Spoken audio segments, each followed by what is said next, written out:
Genesis chapter 45. Then Joseph could no longer control himself before all his attendants, and he cried out, "Send everyone away from me." So none of them were with Joseph when he made himself known to his brothers. But he wept so loudly that the Egyptians heard him, and Pharaoh's household soon heard of it. Joseph said to his brothers, "I am Joseph. Is my father still alive?" But they were unable to answer him because they were terrified in his presence. Then Joseph said to his brothers, "Please come near me," and they did so.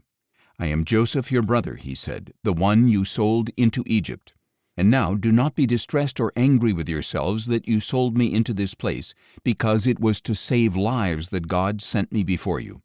For the famine has covered the land these 2 years, and there will be 5 more years without plowing or harvesting. God sent me before you to preserve you as a remnant on the earth and to save your lives by a great deliverance. Therefore it was not you who sent me here, but God who has made me a father to Pharaoh, Lord of all his household, and ruler over all the land of Egypt. Now return quickly to my father and tell him, 'This is what your son Joseph says, God has made me Lord of all Egypt. Come down to me without delay. You shall settle in the land of Goshen and be near me, you and your children and grandchildren, your flocks and herds and everything you own. And there I will provide for you, because there will be 5 more years of famine.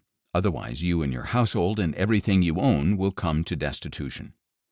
Behold, you and my brother Benjamin can see that I, Joseph, am the one speaking with you.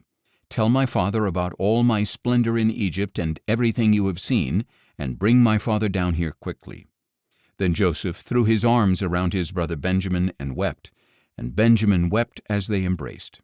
Joseph kissed each of his brothers as he wept over them, and afterward his brothers talked with him.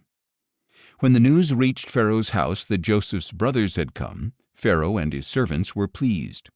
Pharaoh said to Joseph, "Tell your brothers, do as follows. Load your animals and return to the land of Canaan. Then bring your father and your families and return to me. I will give you the best of the land of Egypt, and you shall eat from the fat of the land." You are also directed to tell them, "Take wagons from the land of Egypt for your young children and your wives, and bring your father and come back. But pay no regard to your belongings, for the best of all the land of Egypt is yours." So the sons of Israel did as they were told. Joseph gave them wagons as Pharaoh had instructed, and he also gave them provisions for their journey. He gave new garments to each of them, but to Benjamin he gave 300 shekels of silver and 5 sets of clothes. And he sent to his father the following: 10 donkeys loaded with the best of Egypt, and 10 female donkeys loaded with grain and bread and provisions for his father's journey. Then Joseph sent his brothers on their way, and as they were leaving he said to them, "Do not quarrel on the way." So the brothers went up out of Egypt and came to their father Jacob in the land of Canaan. "Joseph is still alive," they said, "and he is ruler over all the land of Egypt." But Jacob was stunned, for he did not believe them. However, when they relayed all that Joseph had told them, and when he saw the wagons that Joseph had sent to carry him back, the spirit of their father Jacob was revived. "Enough," declared Israel. "My son Joseph is still alive. I will go to see him before I die."